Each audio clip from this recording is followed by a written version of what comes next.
आइए बच्चों, आपका स्वागत है सामान्य विज्ञान की क्लास नंबर 7 में।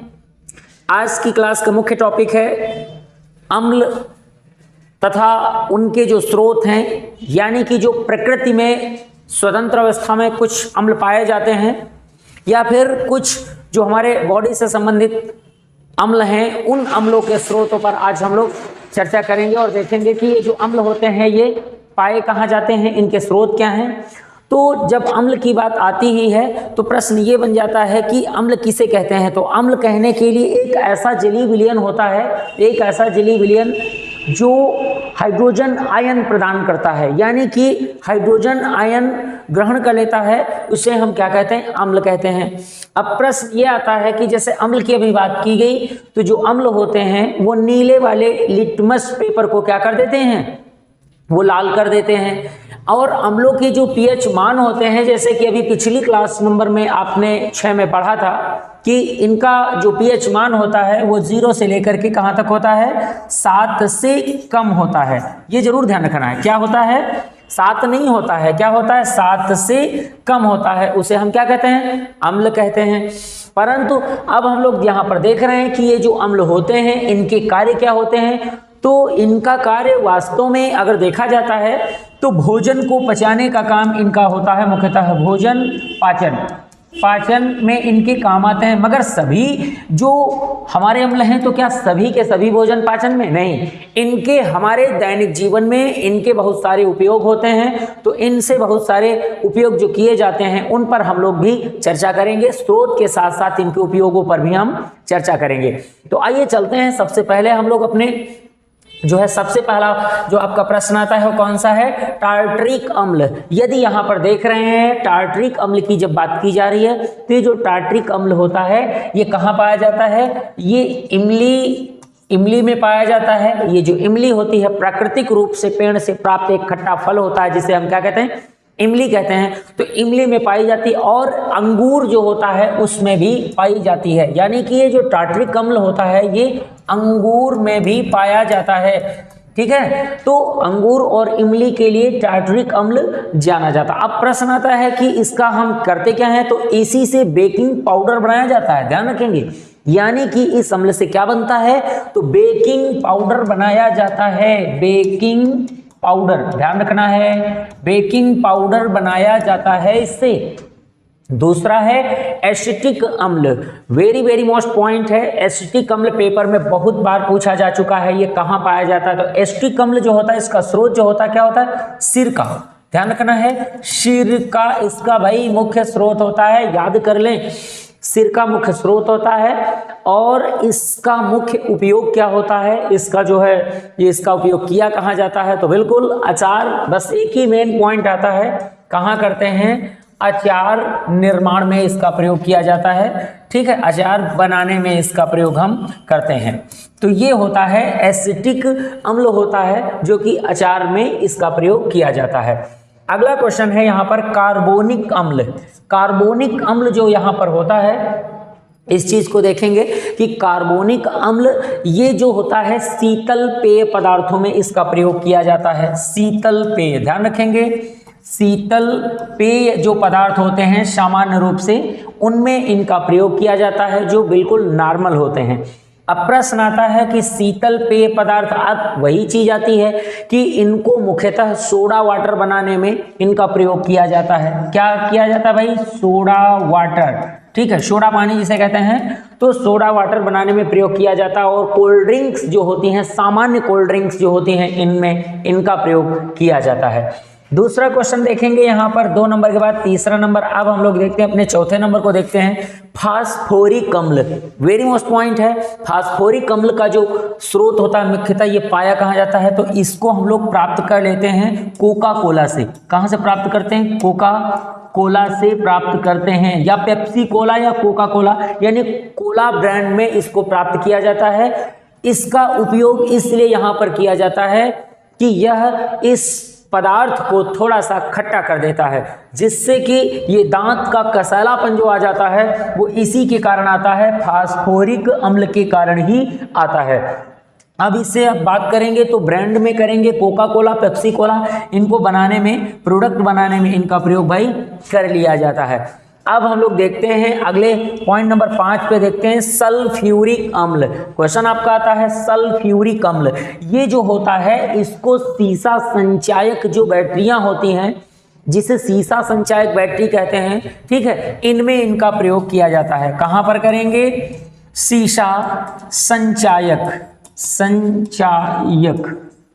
जो बैटरी होती हैं इनके निर्माण में भी इसका प्रयोग करते हैं। और वास्तव में ये जो आपकी सीसा संचायक बैटरी या फिर इन्वर्टर बैटरी जिसे कहते हैं, तो उनमें इनका प्रयोग किया जाता है। या फिर बैटरी उद्योगों में कह सकते हैं, अगर इनके उपयोग की बात करेंगे तो बैटरी उद्योगों में इनका प्रयोग किया जाता है। अब दूसरा प्रश्न हम लोग चलते हैं मैलिक अम्ल। 6 नंबर का क्वेश्चन आपका आता है भाई, कौन सा? मैलिक अम्ल की हम लोग बात कर रहे हैं। अब मैलिक अम्ल कहाँ पाया जाता है? तो ध्यान रखेंगे ये पाया जाता है नाशपाती में, ठीक है, आंसर नाशपाती जिसे कहते हैं, तो नाशपाती में इसे पाया जाता है। अब इसके साथ ध्यान रखेंगे सेब जो होता है, सेब में भी जो है मैलिक अम्ल पाया जाता है। अब हम लोग अगले प्रश्न की ओर चलते हैं और देखते हैं कि इनका अगर हम देखते हैं नाइट्रिक अम्ल, वेरी मोस्ट पॉइंट, यानी कि 7 नंबर का क्वेश्चन यहाँ पर है। ये जो नाइट्रिक अम्ल होता है इसका प्रयोग हम करते कहाँ हैं? वास्तव में ये सोने की सफाई करने में इसका प्रयोग किया जाता है, सोने को यहाँ पर धुलने में इसका प्रयोग किया जाता है। तो आभूषण की जो सफाई की जाती है ये होता है, इसको हम लोग नाइट्रिक अम्ल के नाम से भी जानते हैं। और इसे कहते क्या है? अम्लराज के नाम से, अम्लराज भी कहा जाता है, ठीक है, अम्लराज के नाम से जाना जाता है। इसका प्रयोग कई प्रकार की औषधियां बनाने में भी किया जाता है और इसको धातुओं की सफाई जो आपकी होती है, जिसे हम लोग कहते हैं आभूषण की जो सफाई होती है, इसी से की जाती है। और अम्लराज में भी आपने पढ़ा है कि सोने को घोला जा सकता है। सोने को किसमें घोला जाता है? तो अम्लराज, जिसे एक्वा रेजिया कहा जाता है। क्या कहते हैं? एक्वा रेजिया के नाम से जानते हैं। अब हम बात कर रहे हैं अपने 8 नंबर के प्रश्न की, और 8 नंबर का जो प्रश्न है वो है हाइड्रोक्लोरिक एसिड जो आपका होता है। तो हाइड्रोक्लोरिक एसिड जो आपका है मुख्यतः ये किसका काम करता है? तो ध्यान रखेंगे इसका जो स्रोत होता है वो आमाशय में पाया जाता है। और इसके अगर जैसे पीएच मान की आपने क्लास नंबर जो 6 में बात करी, उसमें इसका पीएच मान 1.5 जो इसका पीएच होता है। तो ध्यान रखेंगे ये कहाँ पाया जाता है? ये मनुष्य की आहार नाल का जो भाग होता है जिसे आमाशय कहते हैं, तो आमाशय में ये पाया जाता है, ठीक है। तो अब यहाँ पर देखते हैं कि आमाशय के साथ अगर इसको देखें कि ये आयरन ऑक्साइड, इसका जो उपयोग किया जाता है, इसका काम जो किया जाता है, जो आयरन ऑक्साइड होता है, ऑक्साइड, ठीक है, तो आयरन ऑक्साइड की परत हटाने में इसका प्रयोग किया जाता है। और आभूषणों की सफाई करने में इसका प्रयोग किया जाता है तथा औषधियां बनाने में भी इसका प्रयोग करते हैं। रासायनिक पेंट में भी इसका प्रयोग किया जाता है, जो आपके पेंट्स होते हैं उनमें भी इसका प्रयोग किया जाता है। अब हम लोग देखते हैं अगला प्रश्न है लैक्टिक अम्ल।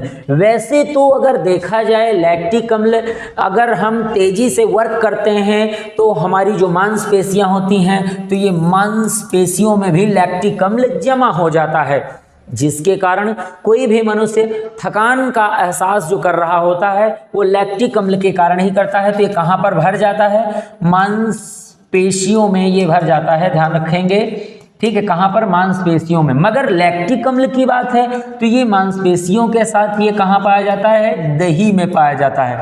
कई बार जवाब होता है दूध में, तो दूध जो होता है दूध में नहीं पाया जाता है, क्योंकि खट्टा दूध नहीं होता है, दही होता है। तो लैक्टोबैसिलस जीवाणु होते हैं, उनके कारण ही ये हमारा दही क्या होता है? खट्टा होता है, जिसमें कौन सा अम्ल पाया जाता है? लैक्टिक अम्ल पाया जाता है। तो बिल्कुल ध्यान रखेंगे, बिल्कुल आसान से भाषा में आपके प्रश्न आपको बिल्कुल रट जाएंगे। केवल आप इनको भाई नोट्स में जरूर तैयार कर लें और इनको लिख लें। अगला प्रश्न आपका है ब्यूटायरिक अम्ल। ब्यूटायरिक अम्ल की बात आ रही, very very most question. Butyric अम्ल जिसे मक्खन कहते हैं ना, मक्खन, तो मक्खन में पाया जाता है ब्यूटायरिक अम्ल। दही में पाया जाता है लैक्टिक अम्ल, मगर उससे दही से निकाला गया जो मक्खन होता है उसमें पाया जाता है ब्यूटायरिक। इसको क्या कहते हैं? मक्खन। ठीक है, मक्खन कह सकते हैं या बटर कह सकते हैं। तो ठीक है, इसमें पाया जाता है कौन सा? ब्यूटायरिक अम्ल। अगला क्वेश्चन है फार्मिक अम्ल। वेरी मोस्ट क्वेश्चन, पेपरों में इसका दबदबा रहता है भाई।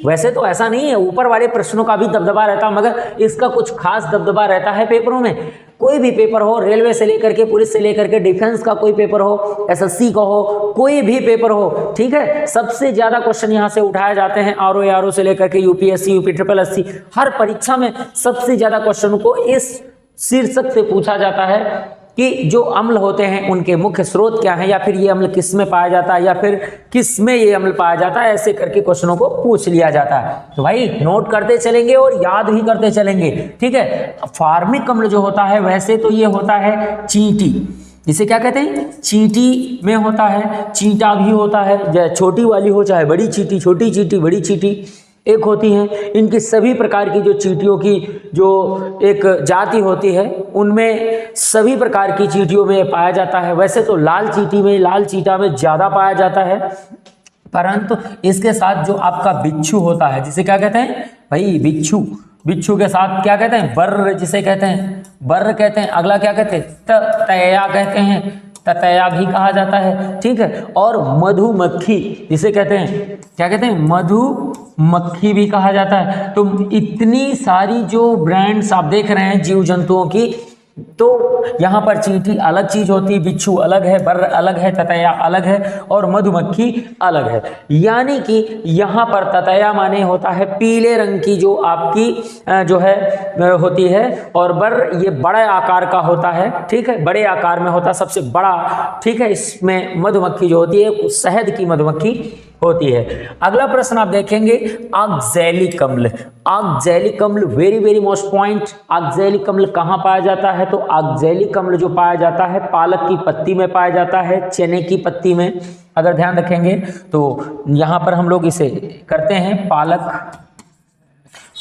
की पत्ती में पाया जाता है, चने की पत्ती में इसे हम लोग पाते हैं, जिसे क्या कहते हैं? ऑक्जेलिक के नाम से जानते हैं। तो वेरी मोस्ट क्वेश्चन होता है जिसे ऑक्जेलिक अम्ल कहा जाता है। और दूसरा बात करेंगे कि इसका प्रयोग कहाँ किया जाता है, तो विरंजक चूर्ण में चमड़े की जो स्याही होती है, चमड़े के जो रंग होते हैं उनको बनाने में इसका प्रयोग किया जाता है। और इसके साथ साथ अगर देखेंगे तो एक पॉइंट आता है फोटोग्राफी। इसका प्रयोग कहाँ किया जाता है? ऑक्जेलिक अम्ल का प्रयोग फोटोग्राफी में भी किया जाता है। ठीक है, फोटोग्राफी में भी ऑक्जेलिक अम्ल का प्रयोग करते हैं।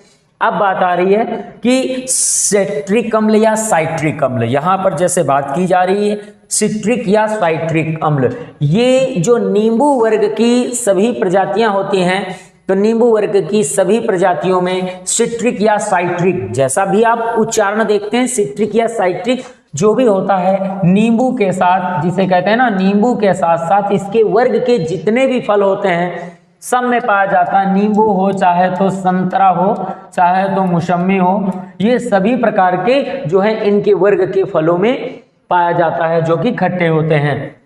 अगला क्वेश्चन बेंजोइक। बेंजोइक जो अम्ल होता है वैसे तो ये घास में पाया जाता है, जिसे क्या कहते हैं? घास। ये घास में पाया जाता है बेंजोइक अम्ल। और अगर देखते हैं तो बेंजोइक अम्ल के साथ साथ ये मूलतः अगर हम देखते हैं तो ये घास मूलतः खाद्य फसल को बहुत दिनों तक परिरक्षित करने का काम करती है। तो वैसे तो उसमें सोडियम बेंजोएट का प्रयोग किया जाता है, मगर हमारी पृथ्वी में घास की उपस्थिति के कारण ही जो फल होते हैं, जो बीज होते हैं, वो बहुत लंबे समय तक परिरक्षित बने रहते हैं, यानी वो सड़ते गलते नहीं हैं। इसीलिए हमारी पृथ्वी को, हमारी धरा को क्या कहते हैं? यानी बीज बैंक के नाम से भी जाना जाता है। इसमें कोई भी बीज नष्ट नहीं होता है, यानी अगली जो फसल की टाइम होता है उस टाइम तक इस फसल को सुरक्षित रखने का काम हमारे इस घास में पाए जाने वाले बेंजोइक अम्ल के कारण ही ये सुरक्षित बना रहता है, जो कि कहाँ इसका मुख्य स्रोत है? घास। याद रखना भाई। अब प्रश्न आता है मेथनोइक।